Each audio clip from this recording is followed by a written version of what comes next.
bayan, samahan, Panginoon, at maranasan namin ang iyong presensya. Tunay nga, Panginoon, na ikaw ay Diyos na mabuti sa lahat ng pagkakataon. Patuloy ko pong inilalapit ang aking sarili at ang bawat isa sa amin, Panginoon, anuman ang bagay na nakikitaan mo kami na hindi nagiging kaaya-aya at kalugod-lugod sa iyong harapan, O Diyos. Patuloy ko pong pinapalinis, Panginoon. Lord, likhaan mo kami ng purong puso, Panginoon, sa iyong harapan, mabuting puso, Panginoon, na inilalaan namin sa oras na to, Ama. At patuloy ko, Panginoon, inilalapit, Panginoon, ang aming mga buhay. Ama, anuman po ang aming kalagayan at katayuan sa oras na to, iwanan muna namin panandali at hayaang ang presensya mo, Panginoon, ang salita mo, Panginoon, ang mamutawi sa aming puso at isip sa oras na to. Patuloy mo kaming patnubayan, Panginoon. Hallelujah. At dalangin ko, Panginoon, ang wisdom, ang understanding at talino na nagmumula sa iyo, Panginoon, ang aming maranasan sa oras na to. Maghari ka, Panginoon, mag-minister ka sa oras na to sa loob ng SFC morning prayer, Panginoon, in the mighty name of Jesus.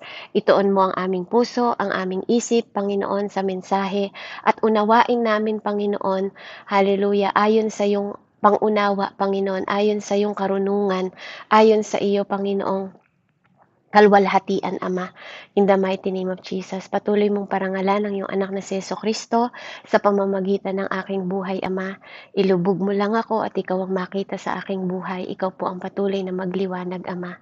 Anuman, Panginoon, ang nakikita mong maging hindrance sa gawaing ito, Panginoon, sinasawat ako, nire-rebuke ko, Panginoon, in the mighty name of Jesus.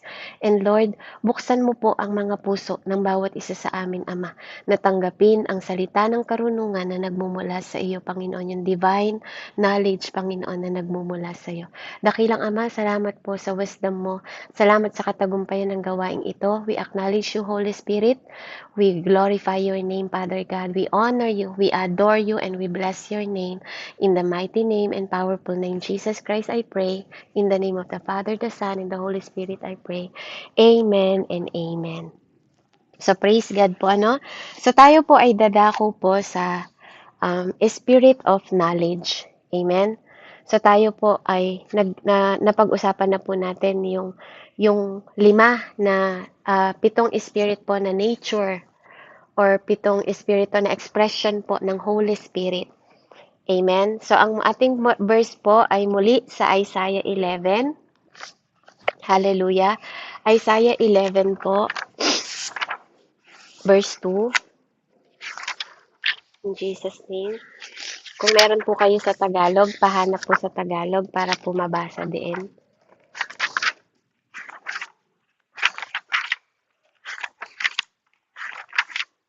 Ayan, so glory to God po. Hallelujah. Sabi po dito, and the Spirit of the Lord shall rest upon him, the Spirit of wisdom and understanding, the Spirit of counsel and might, and the Spirit of knowledge and of the fear of the Lord. Amen? So, muli po, first is the Spirit of the Lord. Second is the Spirit of wisdom.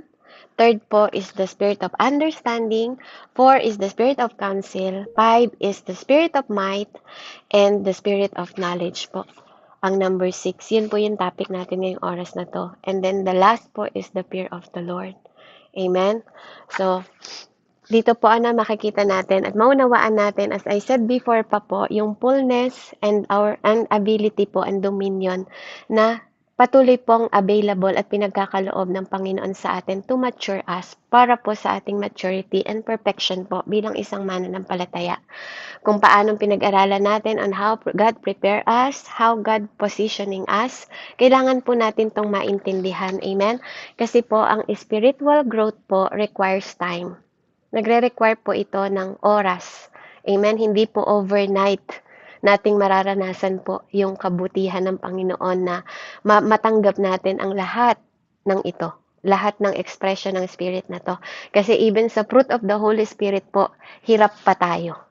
Hirap tayo na matanggap natin lahat yun kasi ang dami pa pong tinatapyas sa atin. Same thing po sa expression ng Spirit of the Lord. Amen? Hindi ko sinasabing may 7 espiritu. It is the one Spirit po from the Holy Spirit na may nature po na to. Katulad po ng Holy Spirit din na may bunga na katulad ng prutas na tinatawag po. Sa iisang bunga na may siyam na katangian. Amen? So, wag po kayong malito. Hindi ko sinasabing may 7 espiritu. It is all the power of the Holy Spirit. It is all the expression of the Holy Spirit. It is all the nature of the Holy Spirit. One Spirit po na kumikilos ang lahat ng ito at available para sa bawat isa sa atin na may espiritu ng Diyos. So, hindi natin pinag-uusapan dito yung mga taong unbelievers because ang nakakatanggap lang ng divine knowledge or spirit of knowledge po is those people na may spirit of the Lord. Kaya nga po pinag-usapan natin ng una na kailangan mo munang tanggapin ang espiritu ng Diyos bago natin matanggap ang wisdom of God, ang understanding, ang counsel, at ang might. Amen? So, without this thing, amen, hindi po natin pwedeng matanggap ang knowledge. Kaya ganun iniingatan ng Panginoon yung tree of knowledge sa Garden of Eden. Mula kay Eva at Adan. Kasi hindi po maganda na tanggapin agad natin yung knowledge. Kasi pwede po itong magamit ng hindi tama at hindi mabuti.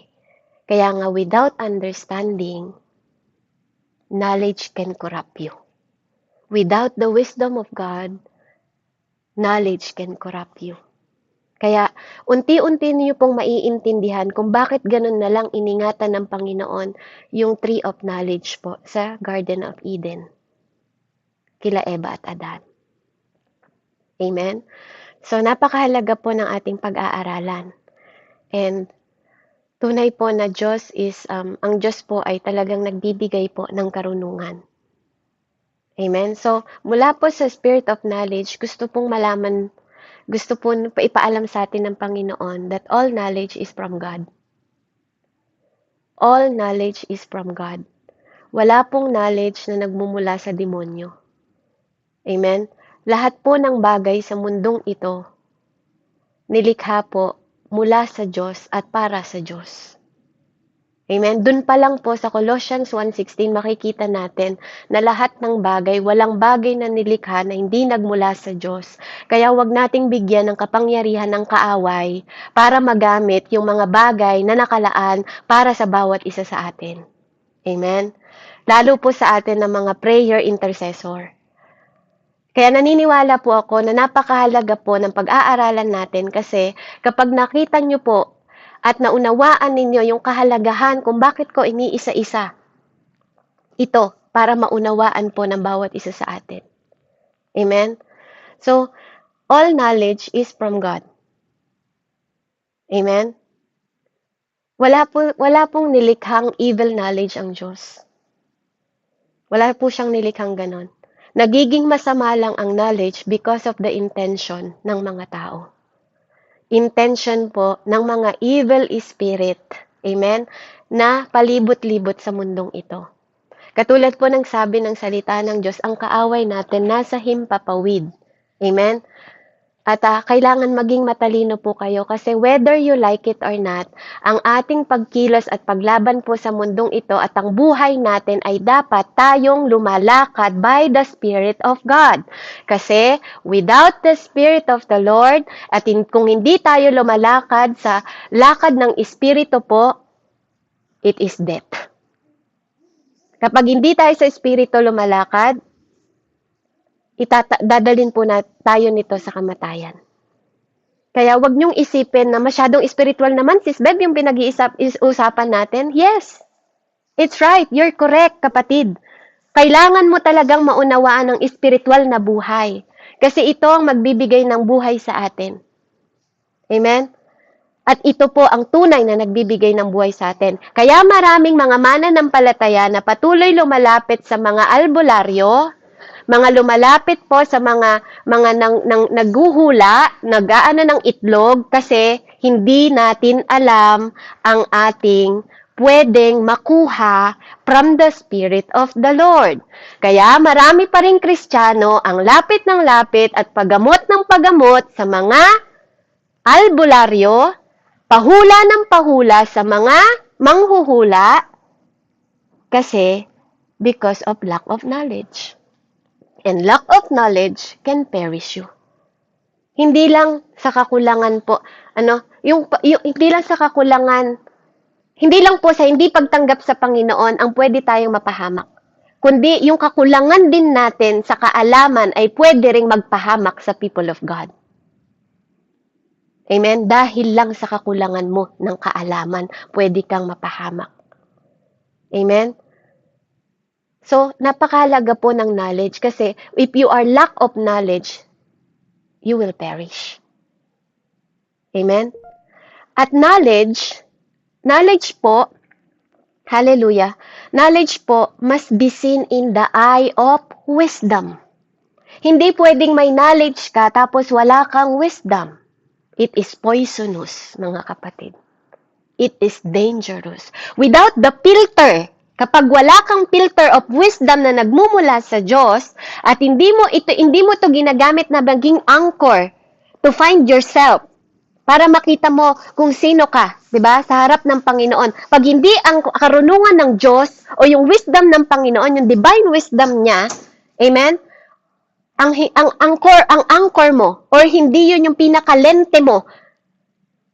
Amen? Sa karunungan na gusto mong maabot.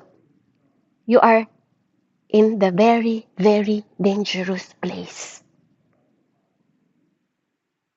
Kaya napakahalaga po ng ating pinag-aaralan kasi kapag wala kang wisdom of God, tapos nauna po yung knowledge, hindi pwede. Hindi pwede pong mauna ang knowledge before the wisdom of God. Kasi katulad po ng pinag-aralan natin before, after po ng Spirit of the Lord, kailangan nating i-desire yung wisdom of God. Kasi without the wisdom of God, para ka na ring nahiwalay sa Diyos. Because wisdom is the primary, sabi po ng Bible. Amen? And from that wisdom, amen, you need understanding. Amen?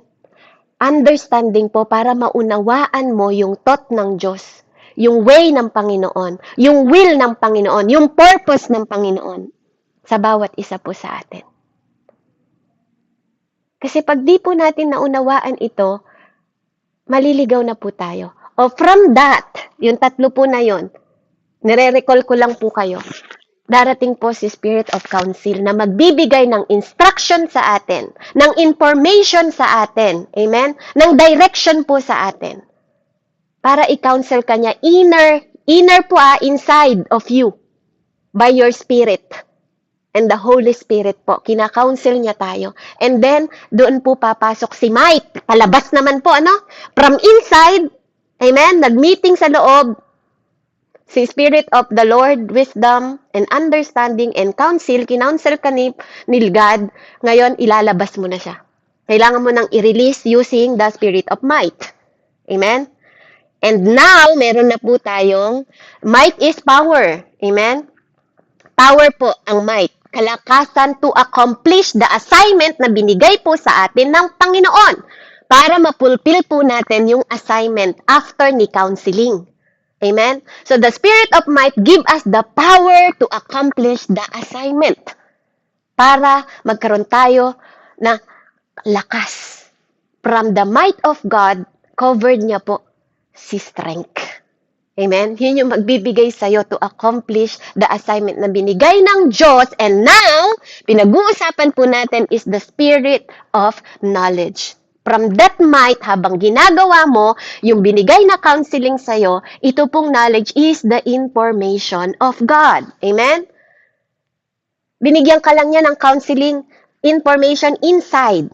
Amen? Pero outside, physically. Physically, inside si counseling, mga kapatid. Divine. Inside po siya from the Holy Spirit mo na kina-counsel ka inside to release. Ngayon, from outside, you need knowledge.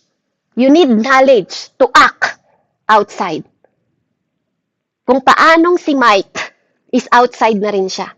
Ginagawa mo siya kasi kailangan mo from the working of the Spirit, kailangan nating i-apply physically. Amen? Nagigets niyo po ba ako? Pa-heart nga po. Hindi ko po itutuloy pag di niyo po naintindihan yung sinasabi ko. Pa-heart po, kung nauunawaan niyo po yung sinasabi ko sa inyo. Or kung may tanong po kayo, bago ko po ituloy yung pinapaunawa ko. Si Ate Meds lang po ba'y nakaunawa? Okay, Ate Pem, salamat. Naunawaan niyo po ba? Yung mga pastor po natin na nandito, alam ko po, you are better than me. Amen? So I hope and I pray po, nakaka-relate po tayo sa sinasabi ko po. Ate Marichu, Ate Love, Pastora Mary Lou, ayan, I hope and I pray po na naaano po natin, nasusundan po natin. Amen? So we're acting the knowledge outside po, ano? So, purihin ang Panginoon kasi ito pong knowledge na to is an intimate experience mo to sa Lord. Ito po yung intimacy. This is the relationship mo on how you know God. Ito yung fina-find out mo yung relationship mo sa Lord, binibuild mo siya. Nagkakaroon ka ng deeper understanding sa Diyos na pinaglilingkuran mo. From the knowledge, from the divine knowledge na to, naiintindihan mo yung katotohanan. Amen? Siya yung nagtuturo sa'yo ng mga moral principle na kailangan, pinapakita at nakikita. Amen? Dito po sa mundong ito. Sila yung nag-a-act. Sila na yung nakikita na pag nakikita yung wisdom, pag nakikita yung knowledge sa'yo, di ba, na may filter ng wisdom, sasabihin nila, itong tao na to, anak ng Diyos. Halata. Kasi hindi nila pwedeng talunin yung knowledge na to, katulad ng binigay po kay Moises na halos naging katulad siya ni Lord. Amen?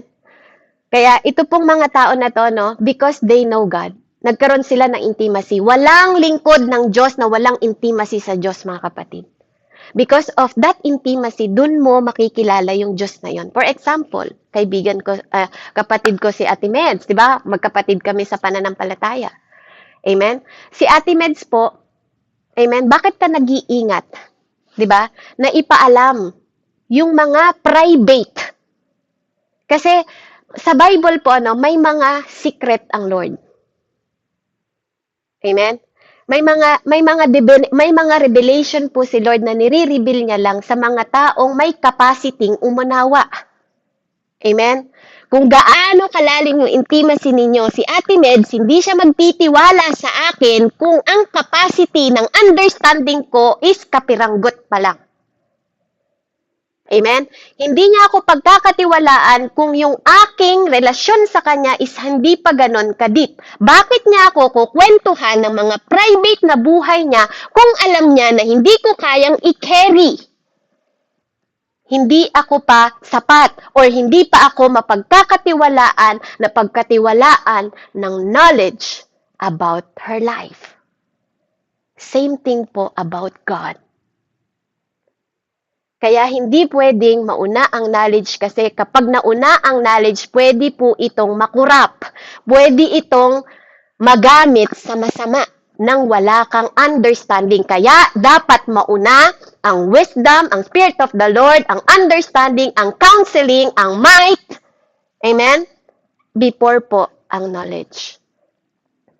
That is the importance. Kasi you are in danger kapag nauna po ang karunungan. Because karunungan is information ng deep revelation ni God for who He is. So this is revelation po, divine revelation po. Kaya gusto ng Lord ma-demonstrate muna sa atin yung obedient natin. Yung reverent natin sa Kanya, yung pagkilala natin sa Kanya. Katulad po nila Moises, binibigyan sila ng instruction. Sila Jeremiah, binibigyan muna sila ng instruction. Nag-o-obey muna sila, then they will know the reason why. That is knowledge. Kailangan muna natin ng obedient po. Tinitingnan ng Lord yung obedient natin bago tayo bigyan ng deepest knowledge po. Yung divine knowledge, because knowledge is divine. It is eternal. It is heavenly knowledge po. Na kung bibigay ito sa taong hindi ganun pa karunong, amen? Hindi pa ganun kaunawa, bakit ka bibigyan ng knowledge ng Diyos? 'Di ba? Kung ang capacity mo is hindi pa po ganon. Kasi believe it or not kapatid, even tayo po ay pare-parehong mananampalataya. Yes, we have the one Spirit of the God, same Spirit po na nagbuhay kay Jesus Christ. Amen? Same the Holy Spirit, pero iba-iba po tayo ng level ng faith. Iba-iba po tayo ng level ng faith kung saang stages na tayo or elevation po tayo. Maniwala't hindi po kayo. Iba-iba po. Yung alam ko, may information ako na hindi alam ni Pastor Russell kahit pastor siya. At may information si Pastor Russell na alam ko. Amen? Every one of us, may ganun po tayo. Kaya nga, may kanya-kanyang wisdom, may kanya-kanyang kaloob. May kanya-kanya pong pinagkakaloob ang Panginoon. Even the way of your prayer. May mga nagpe-pray po dito sa atin na para siyang mist. Alam niyo yun? Nagpe-pray ka, pero hindi mo alam kung anong dinadirect mong i-pray. So, para ka lang alingaw-ngaw. Para ka lang nag-iingay, kapatid. Sorry po sa salita, but totoo po yun. Totoo po yun. Hindi lahat ng nagdadasal, matured. Hindi lahat na nag-i-speaking of tongue, dun mo makikita ang maturity ng spiritual. Hindi lahat po ng naglilingkod sa Panginoon ay may spiritual growth na po ng ganon ka-matured. Kaya hindi pwedeng ipagkaloob ni God yung knowledge po na to sa taong hindi po matured. But it is available, kapatid. Hindi ko sinasabing hindi po ito available. Pero dapat po nating maunawaan na ganun po kahalaga yung knowledge po na to na gustong ipagkaloob sa atin ng Panginoon. Amen? Ito po yung knowledge na alam mo, 'di ba, na for example, kung saan ka tinawag. Kapatid, ang calling nagbabago. Pag nagbago ang level ng faith mo, pag naunawaan mo at nakikilala mo ang Panginoon, katulad po ni Peter, example na lang natin si Peter.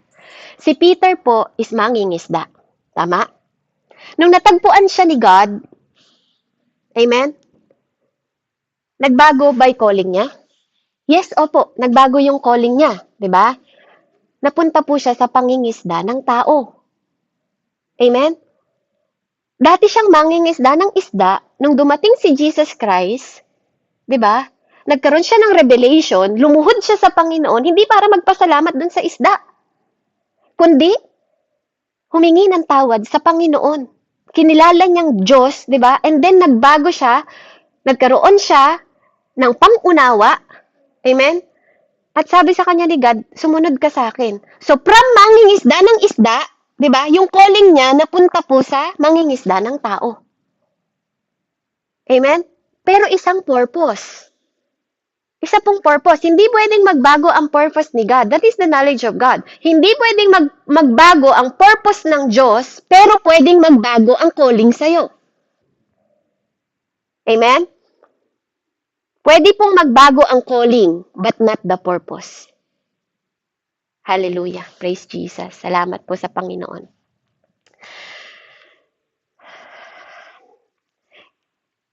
Kaya nga po, ang knowledge po, this is the God's working. Ito po ay trabaho po ng Panginoon sa kanyang, alam niyo po, yung sa palad ng Diyos. Yung knowledge ng Panginoon, because of the right hand ng God, dun po nagmumula yung power. Tinutulungan niya tayo from the knowledge of the spirit of knowledge to see, na makita. Amen? At maunawaan natin at ma-experience natin siya and His will by the word na nagmumula po sa Spirit of God. Amen? And through this knowledge, ito po yung magli-lead sa atin. Amen? Para mamatay yung sarili nating will.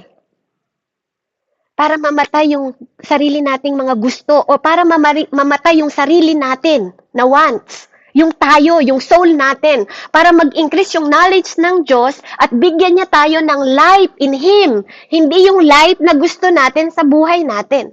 That is the power of knowledge. Pinapaunawa niya sa iyo na, anak, from the might, kailangan kitang i-lead sa will ko at sa way ko, not your way, not your will.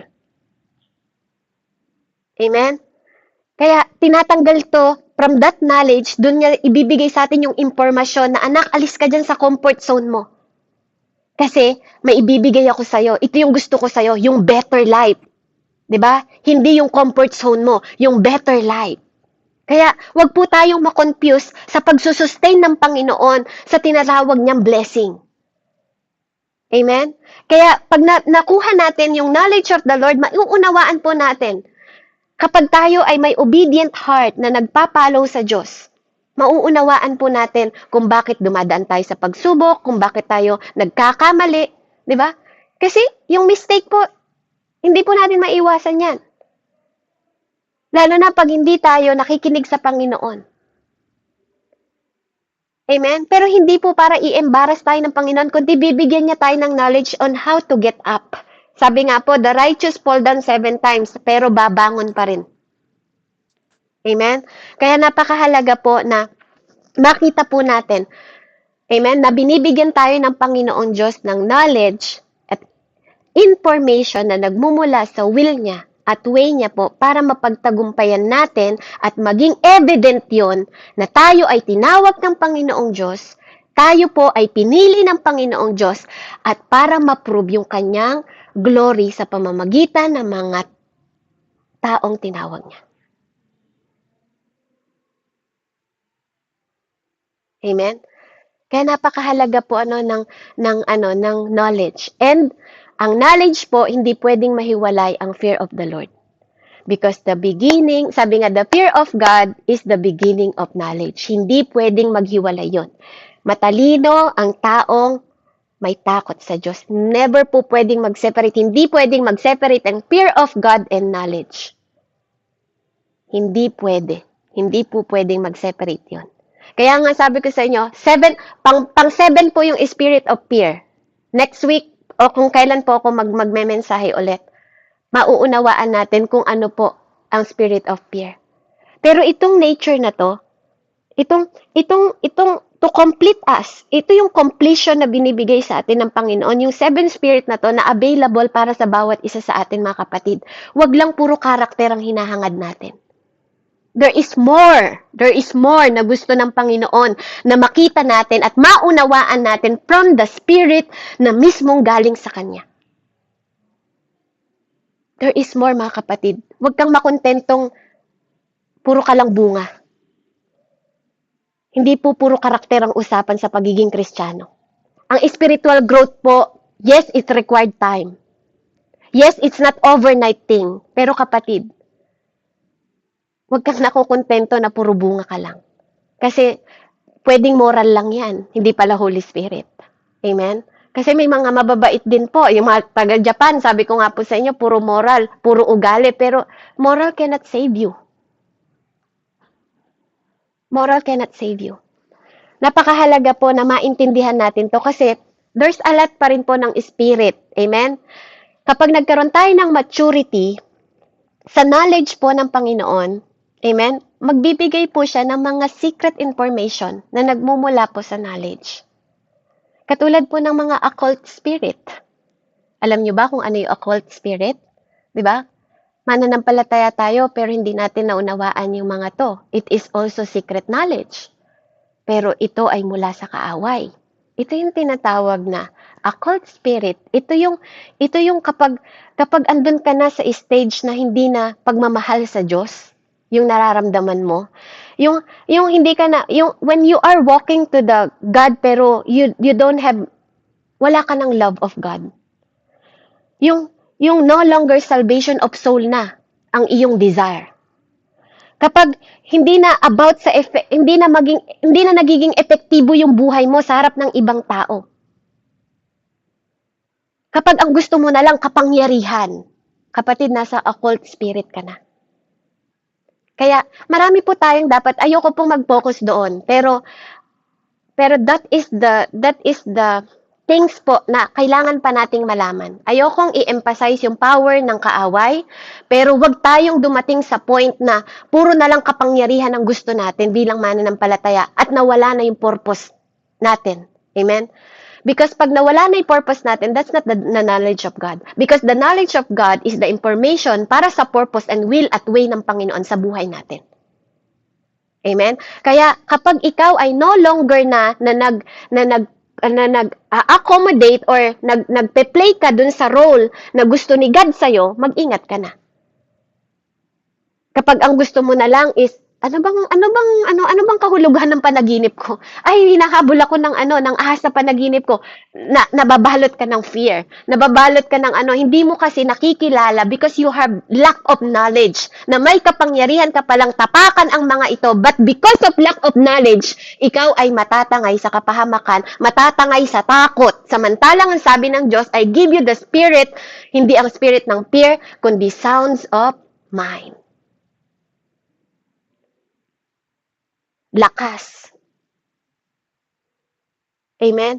But because of lack of knowledge, takot na nanaginip ka lang, di ka na napakali. Sino po'y ganito dito? Nanaginip lang, di ka na makapakali hanggang hindi na maipaunawa sa iyo yung panaginip mo. Hanggang hindi ka bigyan ng kaunawaan sa panaginip mo, hindi ka na napakali. Bakit, kapatid? Is your dream more powerful than the Lord na meron ka?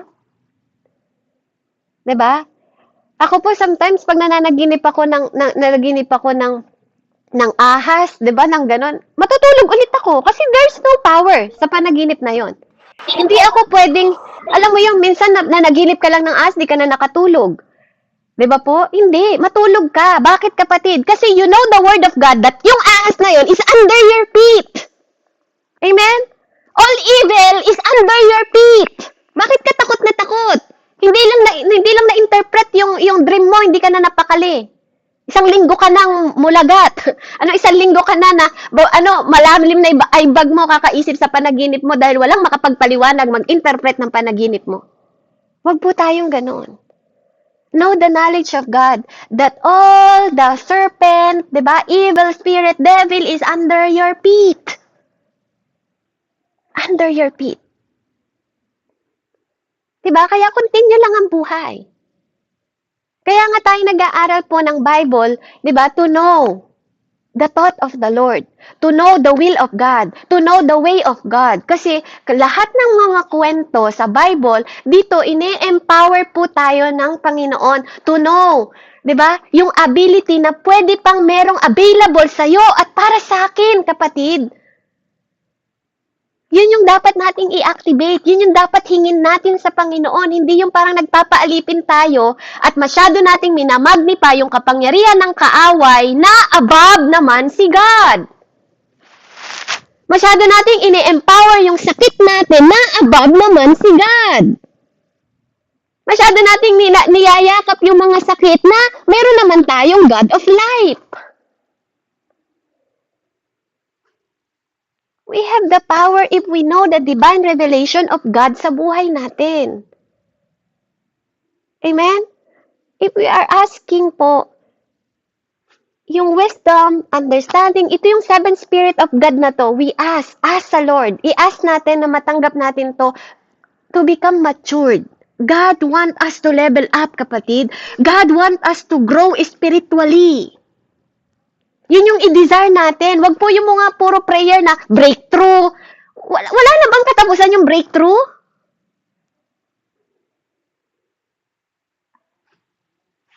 Sorry mga kapatid, but as I heard, sabi ni God sa salita niya, when you seek me and my righteousness, all things will follow. Diba po? Pero bakit ang prayer pa rin natin puro breakthrough? Hindi na ba tayo nagde-desire na mag-longing sa God? Hindi na ba tayo nagde-desire na, Lord, I want to know you more. Lord, I want to see you.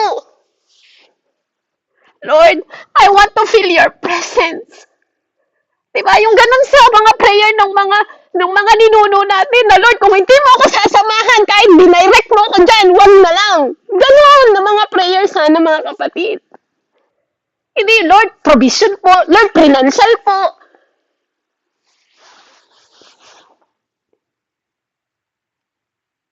Yes, as long as it's spiritual. Mag-design naman po tayo sa gusto ng Panginoon sa buhay natin. Mag-design naman tayo. Diba? Na matalo natin yung soul natin, yung mga want natin, yung mga desire natin, yung mga will natin. Mag-design naman tayo sa spirit. Diba? Mag-desire naman tayo na, Lord, anong gusto mo? Spirito, anong gusto mong gawin ko? yung wants natin, yung comfort natin. Kaya tayo confused eh. Kasi mali eh. Kasi nasa maling direction tayo. Kasi ayaw natin si counsel. Ayaw natin tanggapin si understanding. Ayaw natin tanggapin si wisdom. There's more, kapatid, na available. There's more pa po. Hindi lang puro pera. Hindi lang puro breakthrough. Pag-desire po tayo sa spirit of knowledge. Amen. Muli po, no? All knowledge is come from God. Knowledge must be seen in the eye of wisdom. Without the filter ng wisdom at hindi naka-anchor, matatagpuan natin ang sarili natin in very dangerous place. Knowledge is an intimate and experience relation po na nagmumula sa deep understanding of God, sa katotohanan niya at moral principle ng Panginoon. Kaya patuloy po tayong humingi na mag-gain revelation ng Lord para ma-demonstrate natin yung obedience sa Kanya. Kasi pag may pangunawa tayo sa Diyos natin, knowledge, before ko po makalimutan, knowledge is responsibility. The more you know God, the more responsibility you have. Kaya tinitingnan ni Lord how much you know Him. Tinitingnan ni Lord yung capacity natin. How much spiritual growth and maturity we have bago niya tayo bigyan ng responsibility. Because knowledge is responsibility. Kaya nga pag katulad nung sample ko kanina, pag nakilala ko si Ate Meds, and sinabi niya yung mga sekreto niya sa akin bilang kapatid ko, how can I handle those privacy at sikreto ng buhay niya? Kasi that is knowledge. Saan ko gagamitin yung knowledge na yon? Gagamitin ko ba para siraan ko siya? Gagamitin ko ba para matulungan ko siya? Diba? Yung knowledge na alam ko tungkol sa kapatid kong si Ate Meds, saan ko gagamitin? Kaya ganun din po ang Panginoon. Yung knowledge na pinagkakaloob niya sa atin, kaya niya inunang Spirit of God, wisdom, understanding, counsel, and might, para mas malalim nating maunawaan ang karunungan. Dahil ang karunungan ay impormasyon na nagmumula sa Kanya because of our relationship, being the child of God. Purihin po ang Panginoon. Let's pray. Heavenly Father, in the mighty name of Jesus, Father, we thank you, Holy Spirit. We thank you for the power, Panginoon, ng knowledge, Ama, by the Spirit of the Lord na nagmumula sa iyo. Thank you, Father, because of knowledge, we understand the fear of the Lord. Na hindi magkakahiwalay ang dalawang ito, Panginoon. Because the fear of God is the beginning of knowledge. And I praise you for that, Father God. Salamat, Panginoon, na patuloy mo kaming tinuturuan, tinutulungan, Panginoon, na mag-desire pa ng more of you and less of us. Na ikaw ang mabuhay sa amin, Panginoon, at mawala ang lahat ng desire namin, Panginoon, na nagmumula sa aming gusto, sa aming desire, kundi, Panginoon, palitan mo ng will na nagmumula sa iyo, desire na nagmumula sa iyo, Panginoon, at way na nagmumula sa iyo, Ama. Lord, salamat, Panginoon, na sa pamamagitan ng banal na Espiritu mo, tinitake over mo, Panginoon, lahat ng bagay sa buhay namin. Patuloy kang maghari sa aming mga buhay. Patuloy ka, Panginoon ko, na makita sa aming buhay, Panginoon. Patuloy kang mayani, Panginoon, sa aming buhay, Panginoon, yung presensya mo ang maranasan namin, Lord. Lord, thank you for the knowledge, Panginoon, na tinitingnan namin from the eye of wisdom, Panginoon. At dun kami nagkakaroon ng filter, O God, na makita namin na huwag kaming mapahamak dahil lang sa knowledge na walang pangunawa. Lord, we ask, Panginoon, for more, Panginoon ko, na may pangunawa kami, na may wisdom na nagmumula sa iyo habang hinihingi namin ang lahat ng 7 espiritu na to na tumulong sa iyo para ma-overcome mo ang mundong ito, Lord. And Lord, we thank you kasi available to sa bawat isa sa amin, sa lahat ng mga naniniwala at nananampalataya sa iyo. Ama, patuloy mo kaming pagkalooban ng unawa na magamit namin ito para sa perfect will mo sa buhay namin. Because you are perfect God, Panginoon, na magbibigay ng perfection sa bawat isa sa amin, magre-reveal ng truth sa bawat isa sa amin, magbibigay ng moral principle sa bawat isa sa amin, magbibigay ng divine revelation sa bawat isa sa amin. That word, Panginoon, without understanding, Panginoon, is poison. At ganun yung nangyari sa mga Pariseo, Panginoon, na punong-puno lang sila ng kaalaman. But the divine revelation na nagmumula sa'yo, na-miss nila. Kaya Lord, we don't want to be like them. Hindi namin gusto na magkaroon lang kami ng knowledge na walang pangunawa. Lord, we want the intimacy, Panginoon, to know you deeper, Father God, in the mighty name of Jesus. And we are longing to you, Father. Na mabuhay kami, na lumalakad sa Espiritu, na magbibigay ng buhay sa amin at paghaharap sa iyo. Kaya, Panginoon, marami pong salamat. Sa iyo ko po itinataas ang lahat ng kapurihan, ang lahat ng kalwalatian, kapangyarihan, at lahat, Panginoon, ng paggalang at pagrespeto, Panginoon, itinataas ko sa iyo. Salamat sa karunungan na nagmumula sa iyo. Salamat sa presensya mo. Salamat, Panginoon, sa pagtuturo at pagtutuwid mo. Salamat sa rebuking, Panginoon. Salamat sa pagdidisiplina mo sa amin. And Lord, salamat na minamahal mo kami. Salamat, Panginoon, sa habag at grasya mo.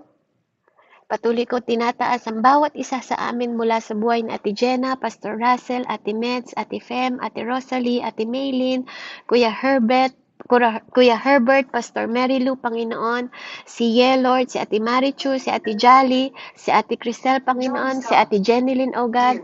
Patuloy ka po, Panginoon, na maghari sa kanilang buhay. At Lord, mag-manifest din sa amin yung available, Panginoon, na nature and expression ng Holy Spirit, Ama.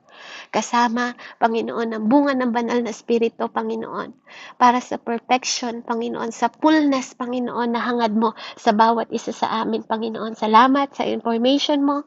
Salamat, Panginoon, na tinuturuan mo kami na mag-walk, Panginoon, at maging epektibong Kristiyano, Ama.